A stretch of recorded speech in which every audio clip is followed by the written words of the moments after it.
So today's story is a very creepy one. In fact, it's so unsettling at times that you're very likely going to think it's just fake. But there was a pretty incredible discovery that was made in the early 1900s that very likely means this story is true. But before we get into that incredible campfire story, as you can see, I'm literally sitting by a campfire.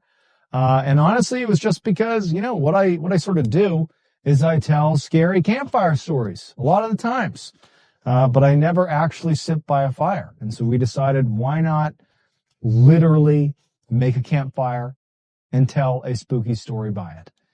And if this vibe is something you guys like, I'm more than happy to do more of these because this sort of breaks it up. It's cool. It sort of adds a new flavor to the channel. And so let us know if you enjoy this vibe and we'll do more. And I think that generally speaking, when we do literal campfire stories, I'm going to lean towards the stories that are of the spookier variety. But before we get into today's story, if you're a fan of the strange, dark, and mysterious delivered in story format, then you come to the right campfire, because that's all we do, and we upload 2, 3, even 4 times every week. So if that's of interest to you, please invite the like button to come to your campfire and cook some s'mores with you. But don't tell them you've secretly put firecrackers in their marshmallows. Okay, let's get into today's story.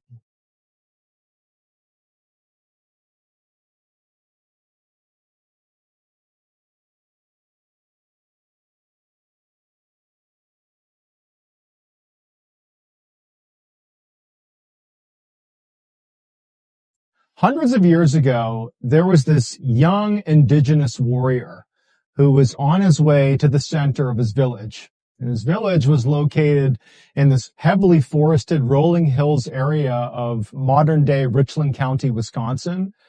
He was a member of the Ho-Chunk Nation. It was this indigenous tribe, and that's where they called home.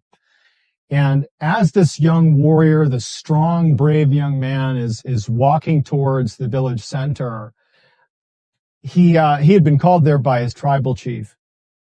He sort of had an idea of why he was being called there. And sure enough, when he got to the village center and he sees his tribal chief, who's standing there with 9 of the other strongest and bravest men of the tribe, this warrior knew, his hunch was correct.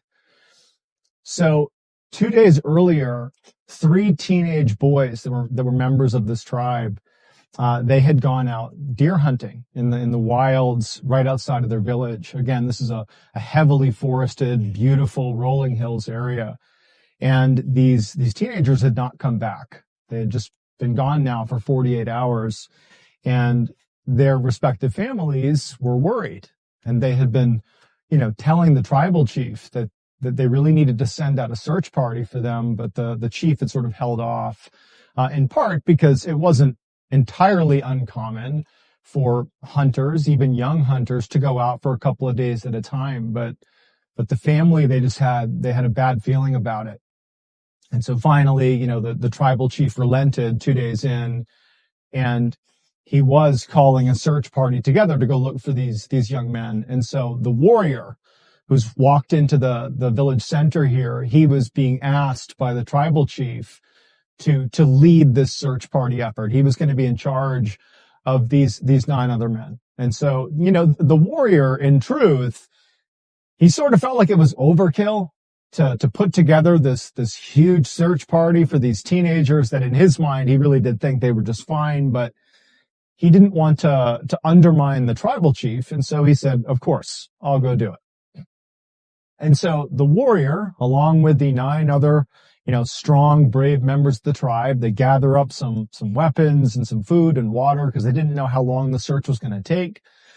They said goodbye to the members of the village, and then they exited the village in the same direction that basically all the hunters would go when they would go on hunting expeditions. There was like sort of a well-worn path that led out into the wilds of the forest. And so the warrior, who's again leading this search party, he was a skilled hunter himself.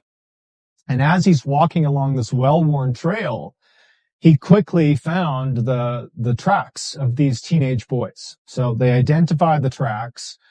And, right away, the warrior's thinking, this is going to be, no big deal. We're going to follow these tracks. We're going to find the kids. They probably are out camping somewhere. We'll give them a stern talking to and bring them back home, and that'll be that. But, as they're following the tracks along the well-worn trail, eventually the tracks, they deviate and they leave the trail and they start kind of veering off into not really uncharted territory, but certainly areas that were not necessarily known for good hunting. This tribe they were prolific hunters. And so they knew this area extremely well, and they really had the designated areas that were the best. And so already they're seeing that these boys, they're doing something different, or they're doing something that's not advantageous for hunting. But either way, they're following these tracks that are going for miles and miles just into the wild. And also, as they're moving along here, they start to notice that there's no point at which the boys stopped. There's no, tracks that indicated they came to a stop and rested, or, stood still and tried to kill a deer or something. It was like they were just on a mission, hiking deep into the wilds. And so, the warrior's keeping a lot of these insights to himself, and he's just following the tracks. But after hours of this, when they still have not found the boys, they eventually found themselves at the top of this ravine. And as they're looking down into it, they realize that they've gone so far, not only away from their village, but so far off, the beaten paths that they were familiar with from all their hunting, that they knew this was an area that they really had never been to before. And they had no idea what was down in the ravine or what was beyond. I mean, this is sort of uncharted territory for the warrior and the search party. But what they did know is that the tracks of these teenage boys continued down into this ravine. And so down the ravine they went. And then when they got to the bottom of this steep ravine, the trees kind of cleared out a little bit. And right in front of them, where the tracks continued, is this opening to a cave. And it's so dark inside that they really have no sense of how far back it goes or anything. But they see the tracks that they're following of the teenagers lead into that cave. But there are no tracks coming back out again. And so presumably the teenage boys, for reasons totally unknown, have hiked all the way out here, have gone into that cave, and that's where they are. But again, from the outside, the warrior and the others, they can't see these teenagers. And so naturally, the group, they walk up to the mouth of the cave, and even up close, it's starting to get a little bit dark outside, but there's still some daylight. Even up close, they can't see very far into the cave. It's just very dark. I mean, it's clearly big enough inside that you could walk for a great distance, or a pretty decent distance, but at some point it must sort of bend off and go in a different direction. And they can't see the teenagers inside of there. And so the warrior at this point, has a level of apprehension here, because he doesn't know this cave. He doesn't know this area. He doesn't know what's happened to these teenagers. He doesn't know if they're okay or not in there. He doesn't know if there's a predator or something inside of this cave. And so what he does is he decides, okay, I'm going to send 2 of my men of the search party in there to scout this out, and the rest of us will stay out here and just wait. And so he designates the 2 who say, okay, and they go into the cave. And so the warrior and the 7 other men that he's with are just standing outside of the cave, and they're listening intently, because these 2 men that are going in, they're calling out the names of the missing teenagers. They're yelling, and all they can hear from the outside is just the sound of the 2 men yelling. They're not hearing any response from the teenagers. It's just quiet inside of the cave. And again, from the warrior and the other search party members' perspective, they can only see the 2 men that have gone in for a little while, and then they kind of disappear into the darkness, but they can still kind of hear them. As they're calling out for the boys' names, they're calling and calling. And then around the same time that the warrior and the others he was with lost sight of the two men that went in looking for the boys, at the same time that they lost sight of them, they stopped making noise. It's like the cave went completely silent. And so for about 5 minutes or so, the warrior and the others, they're just kind of anxiously waiting, what's going on in there? But it's completely silent. 10 minutes goes by, and then 15, and it is dead silence. There's nothing coming out of the cave. It's just eerily quiet. And so the warrior at this point, he tells the others to stay put, and he just steps a little ways into the cave, just enough that, he was sort of inside the entrance of the cave. And he began calling out the name of the two men who went in. Now they're missing as well. He's calling their names out. As he's yelling their names, it's sort of echoing through what appears to be a vast cave system. But there's no response, at least not at first. If there had been no response, it would have told him at least, okay, maybe they're hurt or they're too far away. I can't hear them. But instead, he did get a sort of response, but he couldn't make any sense of it. He heard what sounded like a wailing sound coming from deep inside of this cave, way, way deep inside, this wail that at first it sounded like one voice, and then it sounded like multiple voices kind of layered on top of each other. And then, with this sudden realization, the warrior understood what he was hearing. It wasn't a cry. He was hearing a chant. And it was a very particular chant, very particular to the Ho-Chunk Nation. It was the chant that warriors did before they died. It was literally known as the death song. And as soon as the main warrior is hearing the death song being chanted deep inside of this cave, the other men he's with, the 7 others who know exactly what that song is, they all sprung forward and said, what do? We have to go in. There's something wrong. And before the lead warrior could tell them what to do, 6 of the other men just charged into the cave, chasing down their brothers because they believe they're about to die. They would never be singing that song, chanting that song, if they weren't in real danger. And so the lead warrior and the one other guy that stayed back, they stayed put, just kind of waiting to see what would happen. And they're listening to these 6 others, go running into the cave, and they disappear into the darkness, and they're yelling over and over again for their brothers. And they can still hear that chanting, that death song reverberating off the walls. But then suddenly the cave goes silent again. The chanting stops. All the calling from the 6 men that went in, that stopped too. It's silent again. And it's just the lead warrior still in the mouth of the cave next to the one guy. And now they're scared. And they're just listening for anything, but it's just completely quiet. And then, before the lead warrior or the other guy could do anything, that rhythmic chanting began again, the death song. But now it was clearly far more than just a couple of voices. It was this rhythmic, loud, multiple voices layered on top of each other deep inside of this cave, chanting the death song over and over again. At this point, the lead warrior and the other, he had a decision to make. Deep down, he knew it was his responsibility, his moral responsibility here. It was code to go in there. And if you have to, sacrifice yourself to get these guys out of there. But he also thought, logically, something bad is happening inside of this cave. And if me and the other go in there right now, we're not coming out again. And no one's going to know what happened. There will be no saving. Everyone's just going to perish. And so even though it sort of went against every fiber in his body, the lead warrior, as this death song is reverberating off the walls, he and the other, they turned and they ran miles and miles all the way back to their village. And by the time they got there, it was dark out, and they, breathlessly told the tribal chief what had happened. And he said, tomorrow, first thing in the morning, first light, we're going to go back to that cave and we're going to get those boys out of there.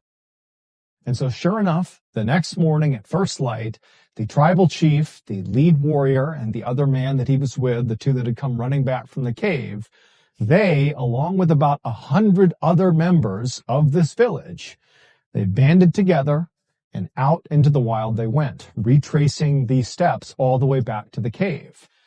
And when they got there, the cave was still, it was quiet, there was still light outside, but there was no sign that anybody had come back out of the cave. All the tracks that went into the cave still had not come back out again. So they believe at this point, still, their loved ones are in this cave. They don't know what's happened to them, but they're in there and they have to figure out what's going on. Now, at this point, the lead warrior didn't really know what the plan was. I mean, he remembered what happened the day before, and really anybody who went into the cave was seemingly swallowed whole. And so he didn't really have a sense of how they were going to do this.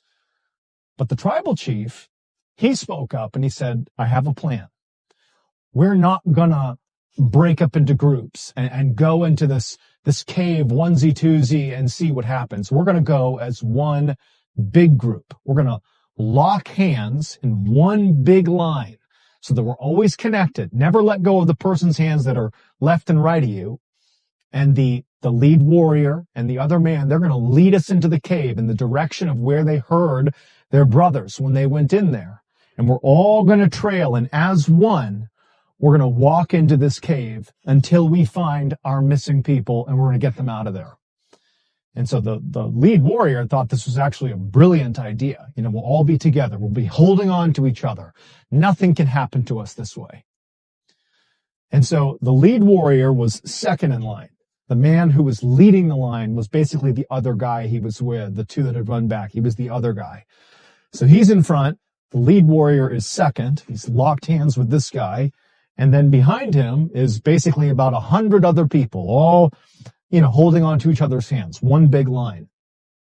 And when they were ready, the lead warrior and the man in front of him, they began moving into this cave. And so into the cave they went. And as they're walking, they can tell pretty quickly that the cave, it sort of turns to the right. You have to walk in, maybe 50 or so feet into the cave, but then it sharp rights. And so there's enough light coming in that you can basically walk all the way up to that turn.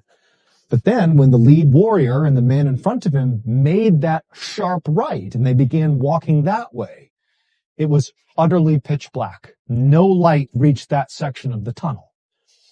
But, they're leading the line, and so they're still just moving along, and the whole line's following them pretty slowly. And as they're walking, the lead warrior, it's like he kept trying to blink his eyes to just try to capture anything, but he can't see anything. It is pitch black, and he's just gripping onto the men in front and behind him as tight as he can to show solidarity, like we're here together, we're going to be okay. And as they're walking, the lead guy kept calling out the names of the many men at this point that were lost in this cave, but there's no response. And as they're walking and shuffling along, again, they can't see anything. The walls are getting tight. They hear from somewhere deep in the cave the death song. The chant begins low and slow, and it begins to build and gets louder and louder and louder. And at this point, because they're all locked together, you can't really get out very quickly. They're well into the cave at this point. They can't see anything. And it's like the walls are echoing and it's booming in their chest. This chant that's only done when you're on the brink of death. And so as they're walking along, the lead warrior, he's trying to grip as hard as he can to the man in front and behind him, showing them, keep going, it's going to be okay. But then he felt the hand of the man in front of him, the line leader, go slack. And before he could grab it again, the man's hand was out of his.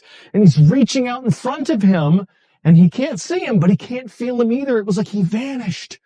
And so now the lead warrior, he's the front of the line. He has no idea what's going on.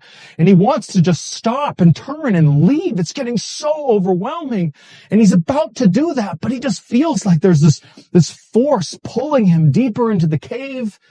And then before he can do anything else, he opens his mouth and he begins to chant the death song. At the same time this is happening, deep inside of this cave, the tribal chief, along with a couple of others who had not joined the line, they were still outside of the cave. They've heard something going on in the cave, but it's dull. They can't really hear too much. There's something going on, but there's 100 people walking into the cave. They presumed there'd be noise. But suddenly, there was this obvious commotion, panic, erupting from deep inside of the cave.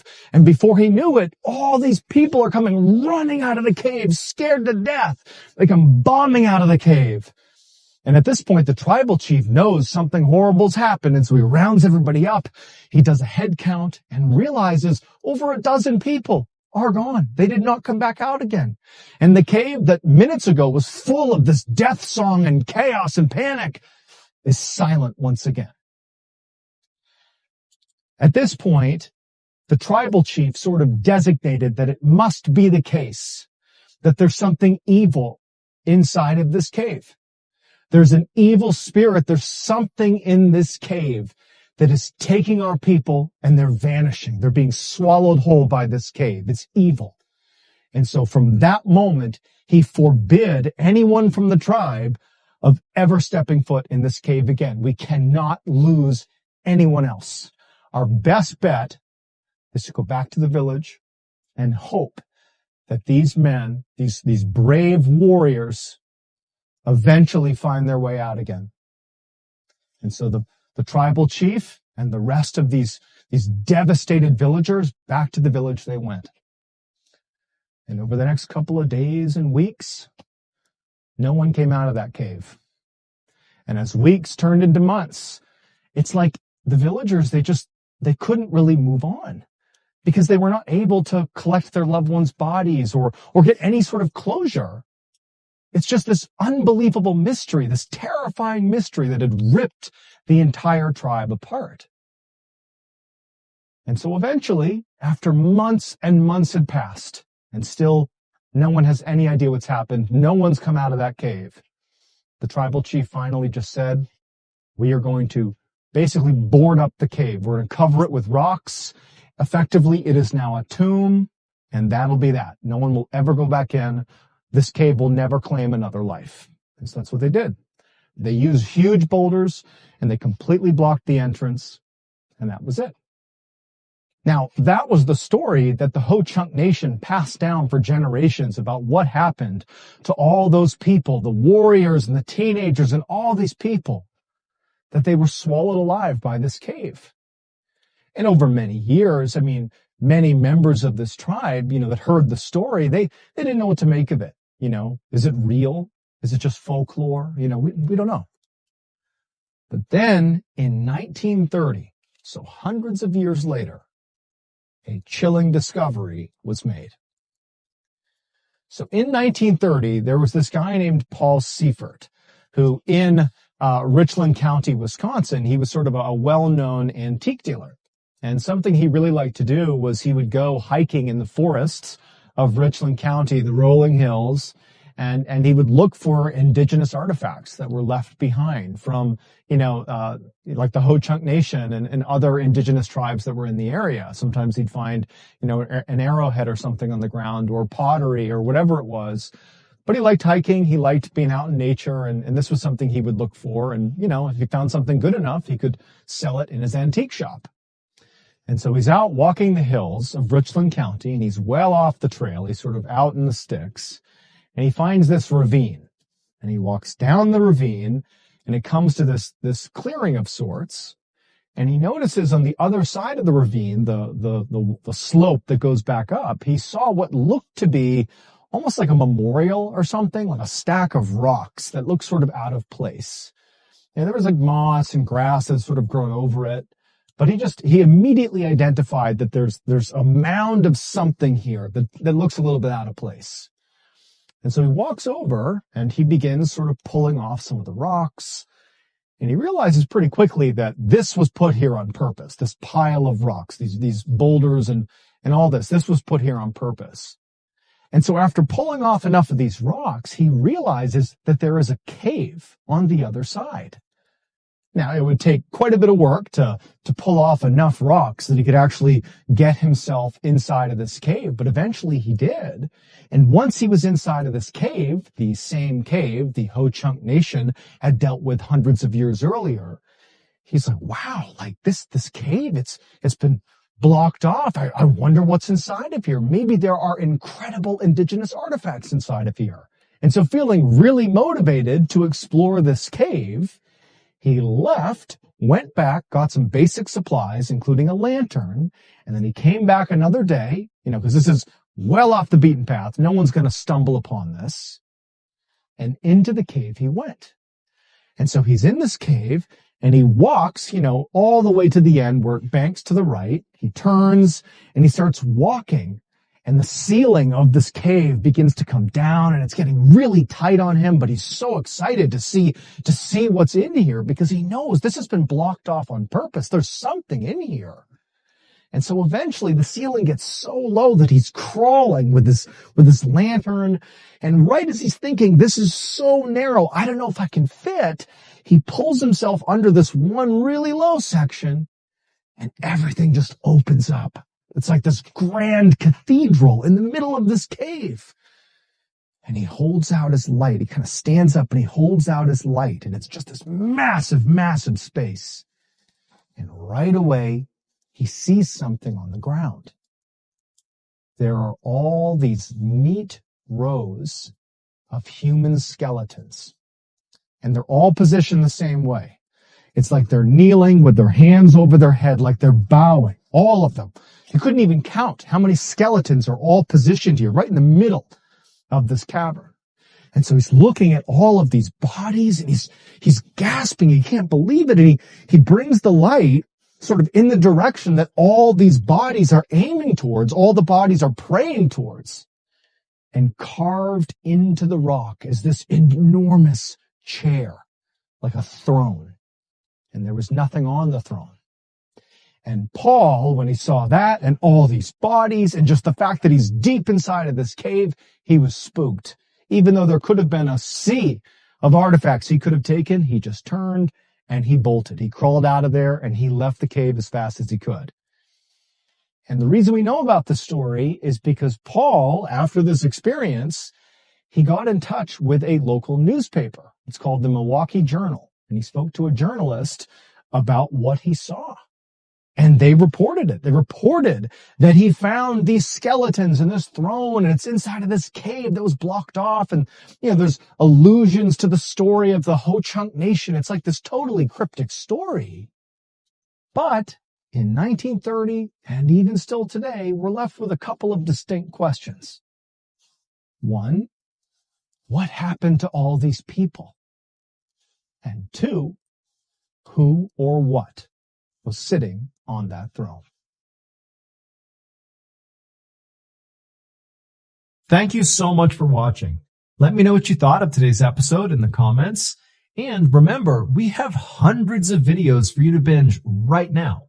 But if you're looking for a recommendation from me of that one video that's worth your time, well, it's this one right here.